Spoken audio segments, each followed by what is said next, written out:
खरीप हंगामातील सोयाबीन नोंदणी सुरू होताच मूर्तिजापूर सहकारी खरेदी विक्री केंद्रावर शेतकऱ्यांची महिला मुलांसह तुफान गर्दी झाली। तालुक्यात फक्त एकाच केंद्रावर नोंदणीची मुभा असल्याने परिस्थिती अधिकच गंभीर झाली आहे।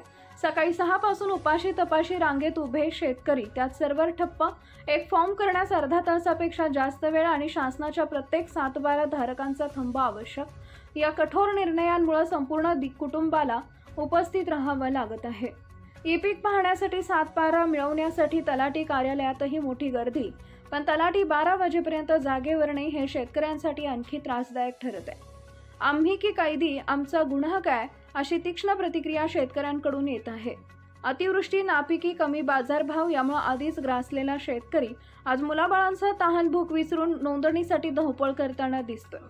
याच पार्श्वभूमीवर शेतकरी सरळ व ठाम मागणी करत आहे की ऑनलाईन नोंदणी त्वरित सुरू करावी, सेतू केंद्रावर नोंदणी द्यावी, तालुक्यात किमान 3 ते 5 नोंदणी केंद्रे तातडीने सुरू करावीत, सर्व्हर क्षमता वाढवावी व संबंधित अधिकाऱ्यांची सक्तीने उपस्थिती ठेवावी।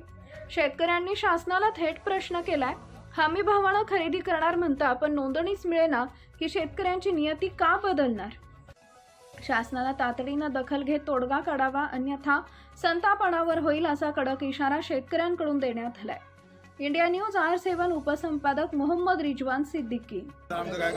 मला एक म्हणायचं आहे, सरकारने जसं कापसासाठी मोबाईलवर ॲप्सद्वारे शेतकऱ्यांना सुविधा करून दिलेली आहे, तशीच सुविधा शेतकऱ्यांसाठी ई समृद्धी ॲपद्वारा सरकारनं करून द्यायला पाहिजे। कारण याच्या शेतकऱ्याचा भरपूर प्रमाणात छळ होऊन राहिला, मानसिक, आर्थिक आणि वेळ पण चाललेला आहे। हे गर्दी बघू शकता तुम्ही किती मोठी आहे।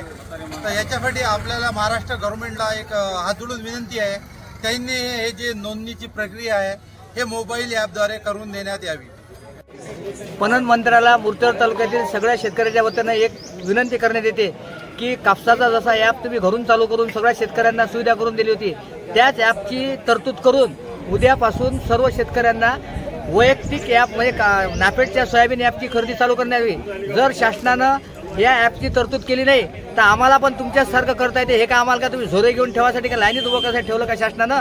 कधी पैशासाठी उभे राहा, कधी आधार कार्ड काढायला उभं राहा, कधी नाफेडची नोंदणी करायला उभं राहा। विशेष गोष्ट म्हणजे शासनाला अशी विनंती आहे आमची की बा आता तुम्ही बाया, माणसं, लेकरं बाकरा सहित लाईनीत लावायला होऊन आले, म्हणून तो शेतकरी त्याच्या घरीच मोबाईलवर त्याचं कुटुंब घेऊन त्याची नोंदणी करणार आहे। याची जर दखल शासनानं घेतली नाही तर या संदर्भात सोयाबीन उत्पादक शेतकरी डायरेक्ट आंदोलन चालू करतील की बा आम्ही नाफेडवर येतो, तिथंच आमची नोंदणी करून तिथंच आमचा माल मोजून घे। Subscribe now and press the bell icon. Never miss an update.